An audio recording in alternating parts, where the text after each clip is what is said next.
Enigma Ficción presenta.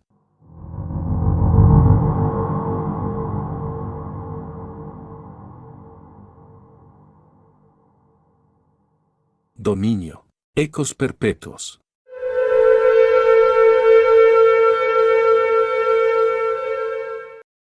Segunda parte.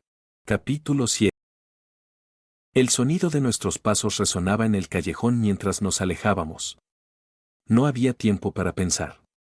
Solo correr. Detrás, los agentes no tardarían en darse cuenta de la distracción de Carlos y vendrían tras nosotros. Por aquí, gritó Catherine, tomando mi brazo y girando bruscamente hacia la izquierda. Nos metimos en otro pasaje estrecho, apenas iluminado por los faroles de la vieja Barcelona. Sentía el pulso en mis sienes, el sabor metálico de la adrenalina en mi boca. No teníamos un plan. Solo huíamos. Carlos Mejía no dudó.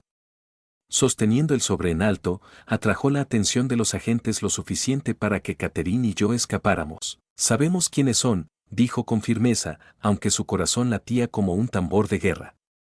Y sabemos que han estado encubriendo. Uno de los agentes avanzó, con una mirada imperturbable. No sabes nada, Mejía. Carlos sonrió de lado. Si eso fuera cierto, no estarían aquí. El otro agente sacó un teléfono y lo puso en su oído. Lo tenemos. Carlos sintió un escalofrío recorrer su espalda. Sabía que tenía pocos segundos antes de que intentaran reducirlo. Con un movimiento rápido, rompió el sobre y dejó caer su contenido al suelo. Fotografías.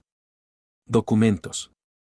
Una imagen borrosa de lo que parecía un laboratorio subterráneo con el mismo símbolo de proyecto hecho en la pared. El agente más cercano se inclinó un instante para verlas. Ese era el momento que Carlos necesitaba. Se giró y corrió. En una habitación oscura en Manhattan, la mujer de cabello recogido escuchó el informe por el auricular. Gómez y Brock se escaparon. Su mandíbula se tensó. ¿Y Mejía? No lo aseguramos.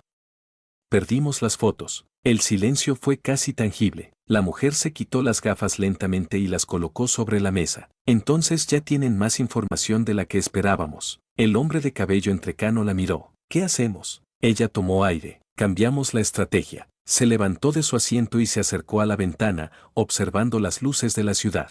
Vamos a exponerlos primero. El hombre frunció el ceño. ¿Exponerlos? La mujer asintió. Si el mundo cree que son criminales, nadie los ayudará. Giró sobre sus talones y tomó su teléfono. Pónganlos en la lista. Interpol, Europol, la CIA. Todos deben recibir la alerta. El hombre entrecano asintió. El juego acababa de volverse más peligroso. No podemos seguir corriendo así, jadeé, deteniéndome junto a un pequeño bar en las afueras del barrio gótico. Catherine me lanzó una mirada afilada. ¿Tienes una mejor idea? No lo tenía. Pero ya era evidente que cada paso que dábamos nos llevaba más cerca de un callejón sin salida. Carlos apareció detrás de nosotros unos segundos después, respirando con dificultad. Tenemos que salir de Barcelona ya. Catherine frunció el ceño. ¿Y a dónde propones que vayamos? Carlos metió la mano en su chaqueta y sacó su teléfono. En la pantalla había una imagen que nos dejó helados. Era una fotografía de nosotros tres en la estación de Sanz, con la palabra buscados en letras rojas. Estamos jodidos, murmuré. Carlos asintió. Más de lo que creen. Deslizó la pantalla y nos mostró un mensaje encriptado que acababa de recibir. La verdad está enterrada donde todo comenzó. Nueva York. Silencio. El aire se sintió más denso. Catherine cruzó los brazos y suspiró. Entonces, ¿qué estamos esperando? El reloj jugaba en nuestra contra. Nos habían convertido en fugitivos internacionales. Ninguna aerolínea nos dejaría abordar un vuelo sin que nos atraparan en el aeropuerto. Pero Carlos ya tenía un plan. Tengo un contacto en Madrid. Puede conseguirnos documentos nuevos. Pero necesitamos movernos ya. Catherine y yo nos miramos. Sabíamos que esto no terminaría en una simple persecución. Si íbamos a Nueva York, significaba enfrentar el corazón de la conspiración. Pero quedarnos en Barcelona solo aseguraba una cosa: muerte. Así que no había opción. Nos vamos a Madrid, dije al fin. Carlos asintió. Bien. Pero recuerden algo. Nos miró con una seriedad absoluta. A partir de ahora, no podemos confiar en nadie. Y con esas palabras, nos dirigimos hacia lo desconocido.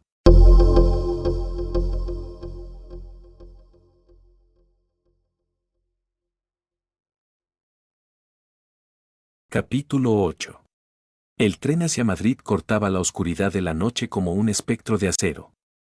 A través de la ventana, las luces de los pequeños pueblos se desvanecían en el horizonte. Yo miraba el reflejo de mi propio rostro en el vidrio, tratando de ordenar los pensamientos.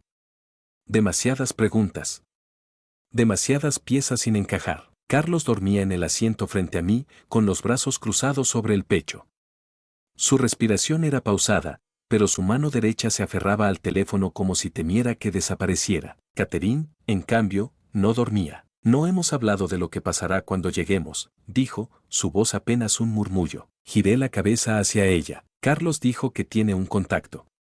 Lo primero será conseguir documentos falsos. Ella asintió, pero su expresión seguía tensa. ¿Y después? ¿Qué? No supe qué responder. Sabíamos que la respuesta estaba en Nueva York. Que alguien nos había dejado ese mensaje por una razón, pero no sabíamos quién, ni por qué. Solo sabíamos una cosa, ya no éramos simples investigadores. Ahora éramos objetivos. Llegamos al amanecer. La estación de Atocha estaba llena de viajeros, turistas y madrugadores con prisa. El bullicio nos daba una ventaja, entre tanta gente, era más difícil que alguien nos detectara. Carlos nos guió a través del laberinto de calles hasta una cafetería discreta en Lavapiés. El tipo con el que nos veremos no es precisamente amistoso, advirtió. Pero es el mejor falsificador que conozco. Nos sentamos en una mesa al fondo. Minutos después, un hombre de unos 50 años apareció. Delgado, con gafas redondas y una barba descuidada, se sentó sin decir palabra y sacó un pequeño sobre marrón. Se han metido en un lío grande, murmuró, mirando a Carlos. ¿Tienes los documentos? Preguntó Carlos sin rodeos. El hombre asintió y deslizó el sobre la mesa. Catherine lo tomó y lo abrió con cautela. Pasaportes, identificaciones. Todo parecía legítimo. ¿Y ahora qué? Pregunté. El hombre nos miró con una expresión inquietante. Ahora rezan para que nadie los encuentre. Y sin más, se levantó y se fue. El mal presentimiento en mi pecho se hizo más fuerte. Esa noche nos refugiamos en un pequeño apartamento alquilado, pero la sensación de peligro no desaparecía. Yo estaba en el sofá, revisando de nuevo las fotos de los documentos que Carlos había intentado filtrar. Entre ellas, una me llamó la atención. Un símbolo tallado en piedra, rodeado de lo que parecían fórmulas matemáticas antiguas. Catherine se acercó, mirándola sobre mi hombro. ¿Qué es eso? Negué con la cabeza. No lo sé, pero, espera. Agrandé la imagen en la pantalla. Había algo más. En la esquina inferior, casi invisible, alguien había escrito unas coordenadas. Carlos, que acababa de salir de la ducha, se detuvo al ver nuestras expresiones. ¿Qué pasa? Giré la pantalla hacia él. Esto. Carlos frunció el ceño y se acercó. ¿Coordenadas? Catherine ya tenía su teléfono en la mano, ingresándolas. El silencio en la habitación se hizo pesado. Entonces,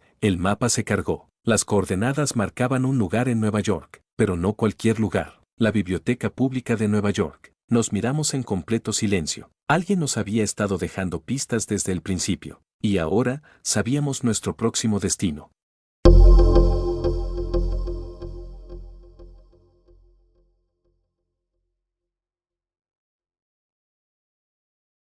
Capítulo 9. El vuelo a Nueva York fue largo y silencioso. Cada uno estaba sumido en sus pensamientos, procesando lo que acabábamos de descubrir. La Biblioteca Pública de Nueva York no era un simple edificio lleno de libros. Era un punto clave en nuestra búsqueda, pero la pregunta seguía en el aire: ¿quién nos estaba guiando hasta allí? Al aterrizar en el JFK, nos aseguramos de pasar desapercibidos. Con los nuevos documentos falsificados, logramos salir sin problemas. Carlos tenía un contacto en Brooklyn, alguien que nos daría refugio por unos días mientras nos preparábamos para nuestra siguiente jugada. Sin embargo, la sensación de que nos vigilaban nunca desapareció. La biblioteca se alzaba imponente en la Quinta Avenida. El león de piedra en la entrada parecía mirarnos con un aire de desafío. Si esto es una trampa, estamos caminando directo a ella, murmuró Carlos. No tenemos opción, respondí. Entramos. El interior era un laberinto de pasillos y estanterías. Nos dirigimos a la sala de manuscritos raros. Catherine sostenía la foto con el símbolo y las coordenadas. Si alguien nos dejó esta pista, significa que hay algo aquí que necesitamos ver, susurró. Nos dividimos para buscar cualquier indicio. Minutos después, Catherine nos hizo una seña desde una esquina. Encontré algo, dijo, señalando un viejo libro de cuero marrón con inscripciones en latín. Lo colocamos sobre una mesa. Era un manuscrito antiguo sobre sociedades secretas en el siglo XVIII, pero lo importante no era el contenido, sino lo que estaba oculto dentro. Entre sus páginas, alguien había dejado un papel doblado con un mensaje escrito a mano. Decía, si has llegado hasta aquí, significa que estás más cerca de la verdad. Pero cuidado. Hay ojos en todas partes. Ve a la estación Grand Central, casillero 312. Dentro encontrarás lo que buscas. Nos miramos en completo silencio. Alguien nos estaba guiando, pero, ¿para ayudarnos o para llevarnos directo a una trampa?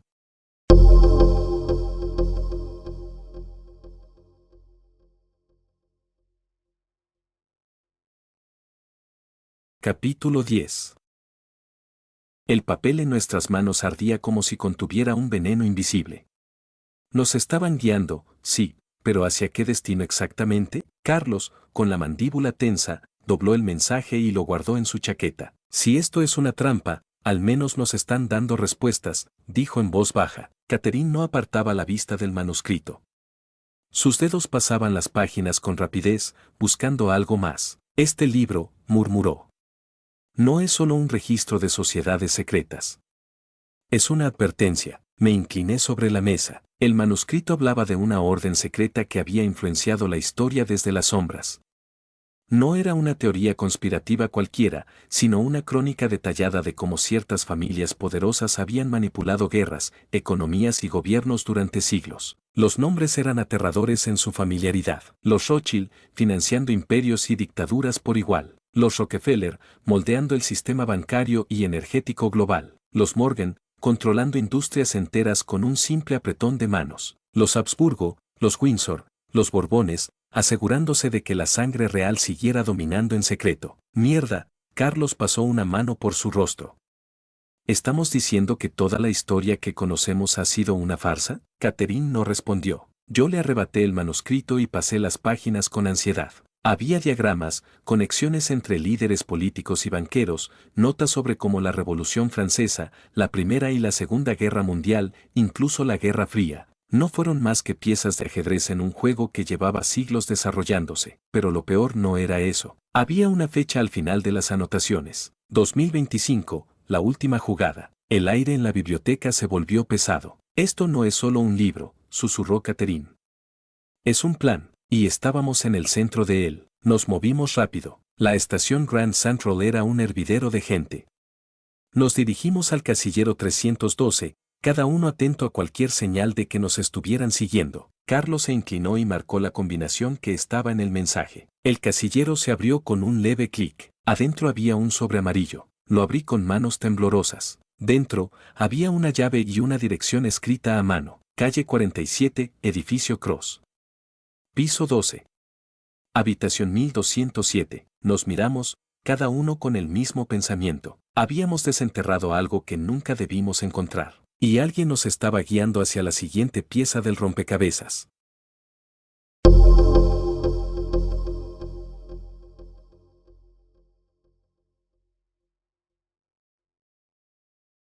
Capítulo 11.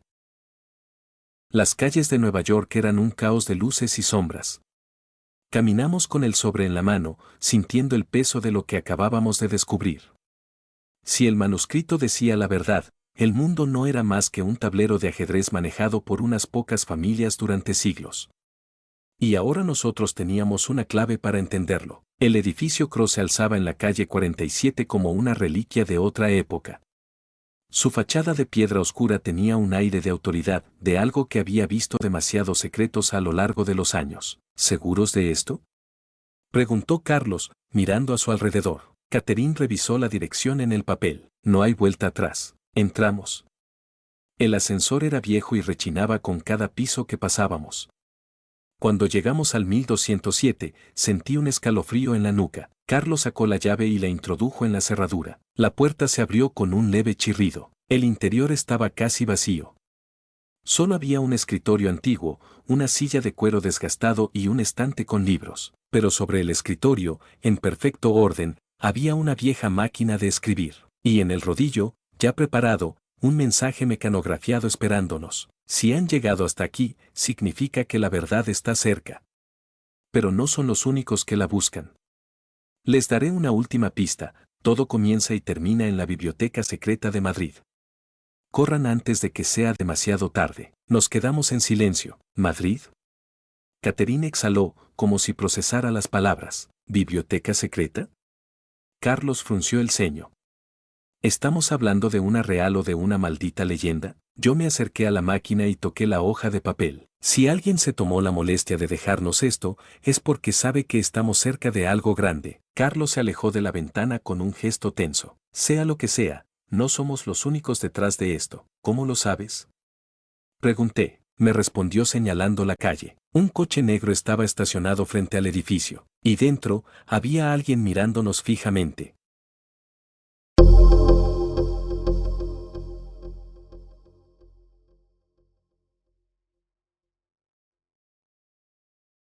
Capítulo 12. El coche negro no se movió.